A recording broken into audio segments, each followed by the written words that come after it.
were calculated to purchase the city's loyalty. Philip never worried about breaking his word. Why should he sheepishly honor his agreements when he knew the Athenians would find some excuse later on to extend their outposts to the north at his expense? Trust is not a matter of ethics. It is another maneuver. Philip saw trust and friendship as qualities for sale. He would buy them from Athens later on when he was powerful and had things to offer it in exchange. Like Philip, you must see any negotiating situation in which your vital interests are at stake as a realm of pure maneuver, warfare by other means. Earning people's trust and confidence is not a moral issue, but a strategic one. Sometimes it is necessary, sometimes it isn't. People will break their word if it serves their interests, and they will find any moral or legal excuse to justify their moves, sometimes to themselves as well as to others. Just as you must always put yourself in the strongest position before battle, so it is with negotiation. If you are weak, use negotiations to buy yourself time, to delay battle until you are ready. Be conciliatory, not to be nice, but to maneuver.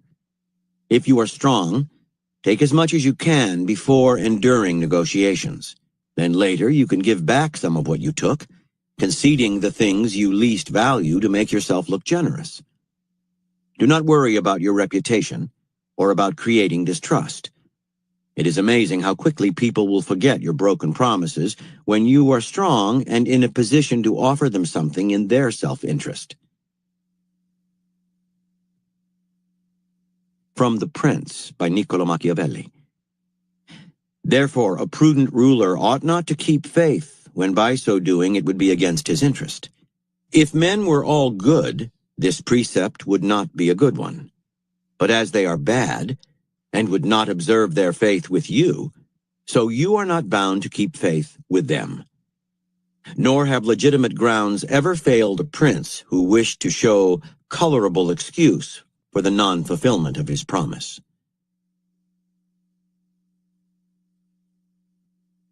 Jade for Tile. Early in 1821, the Russian foreign minister, Capodistria, heard news he had long been awaiting. A group of Greek patriots had begun a rebellion against the Turks. Greece was then part of the Ottoman Empire, aiming to throw them out and establish a liberal government.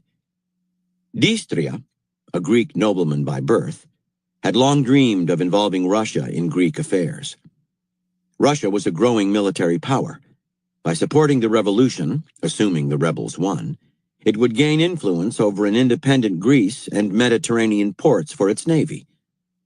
The Russians also saw themselves as the protectors of the Greek Orthodox Church, and Tsar Alexander I was a deeply religious man. Leading a crusade against the Islamic Turks would satisfy his moral consciousness as well as Russian political interests. It was all too good to be true. Only one obstacle stood in Distria's way. Prince Clemens von Metternich, the Austrian foreign minister. A few years earlier, Metternich had brought Russia into an alliance with Austria and Prussia called the Holy Alliance. Its goal was to protect these nations' governments from the threat of revolution and to maintain a peace in Europe after the turmoil of the Napoleonic Wars. Metternich had befriended Alexander I. Sensing that the Russians might intervene in Greece, he had sent the Tsar hundreds of reports claiming that the revolution was part of a Europe-wide conspiracy to get rid of the continent's monarchies. If Alexander came to Greece's aid, he would be the revolutionaries' dupe and would be violating the purpose of the Holy Alliance. Distria was no fool. He knew that what Metternich really wanted was to prevent Russia from expanding its influence in the Mediterranean, which would upset England and destabilize Europe, Metternich's greatest fear. To Distria, it was simple. He and Metternich were at war over who would have ultimate influence over the Tsar, and Distria had the advantage. He saw the Tsar often and could counteract Metternich's persuasive powers through constant personal contact. The Turks inevitably moved to suppress the Greek rebellion, and as their atrocities against the Greeks mounted, it seemed almost certain that the Tsar would intervene. But in February 1822, as the revolution was reaching a boiling point, the Tsar made what, in Distria's eyes, was a fatal mistake. He agreed to send an envoy to Vienna to discuss the crisis with Metternich. The prince loved to lure negotiators to Vienna, where he would charm them to death. Distria felt the situation slipping out of his hands. Now he had just one option: to choose the envoy who would go to Vienna and brief him in detail. Distria's choice was a man called Tatishev, who had been Russia's ambassador to Spain. Tatishev was a shrewd, experienced negotiator. Called in for a meeting shortly before he was to leave, he listened carefully as Distria laid out the dangers. Metternich would try to charm and seduce Tatishev. To prevent the Tsar from intervening, he would offer to negotiate a settlement between the Russians and Turks. And of course, he would call for a European conference to discuss the issue. This last was Metternich's favorite ploy. He was always able to dominate these conferences and somehow get what he wanted. Tatishev was not to fall under his spell. He was to give Metternich a note from Distria, arguing that Russia had a right to come to the aid of fellow Christians suffering at the hands of the Turks. And on no account was he to agree to Russia's participation in a conference.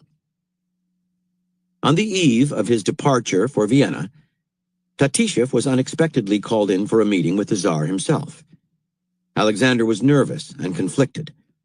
Unaware of Distria's instructions, he told Tatishev to tell Metternich that he wanted both to act in accordance with the alliance and to meet his moral obligation in Greece.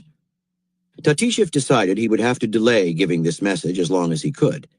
It would make his work far too confusing. In his first meeting with Metternich in Vienna, Tatishev took measure of the Austrian minister. He saw him as rather vain, apparently more interested in fancy dress balls and young girls than in Greece. Metternich seemed detached and somewhat ill-informed. The little he said about the situation in Greece betrayed confusion. Tatishev read Distria's note to him, and, as if without thinking, Metternich asked if these were the Tsar's instructions as well.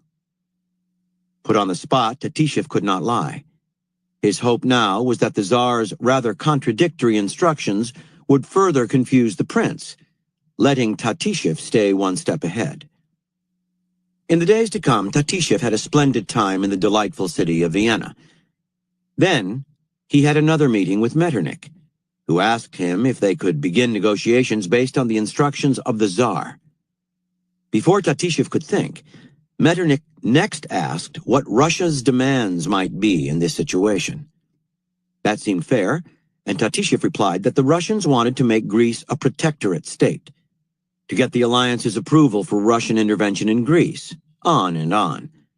Metternich turned down every proposal, saying his government would never agree to such things, so Tatishev asked him to suggest alternate ideas. Instead, Metternich launched into an abstract discussion of revolution, of the importance of the Holy Alliance, and other irrelevancies. Tatishev left confused and rather annoyed. He had wanted to stake out a position, but these discussions were informal and shapeless. Feeling lost, he had been unable to steer them in the direction he wanted. A few days later, Metternich called Tatishev in again. He looked uncomfortable, even pained. The Turks, he said, had just sent him a note claiming that the Russians were behind the trouble in Greece and asking him to convey to the Tsar their determination to fight to the death to hold on to what was theirs. In solemn tones, suggesting that he was angry at the Turks' lack of diplomacy, Metternich said he thought it beneath his country's dignity to pass this disgraceful message to the Tsar. He added that the Austrians considered Russia their staunchest ally and would support Russia's conditions for resolving the crisis. Finally, if the Turks refused to concede, Austria would break off relations with them. Tatishev was quite moved by this sudden emotional display of solidarity. Perhaps the Russians had misread the prince. Perhaps he was really on their side. Fearing that Distria would misunderstand, Tatishev reported this meeting to the Tsar alone. A few days later, Alexander responded that from now on, Tatishev was to report only to him. Distria was to be excluded from the negotiations.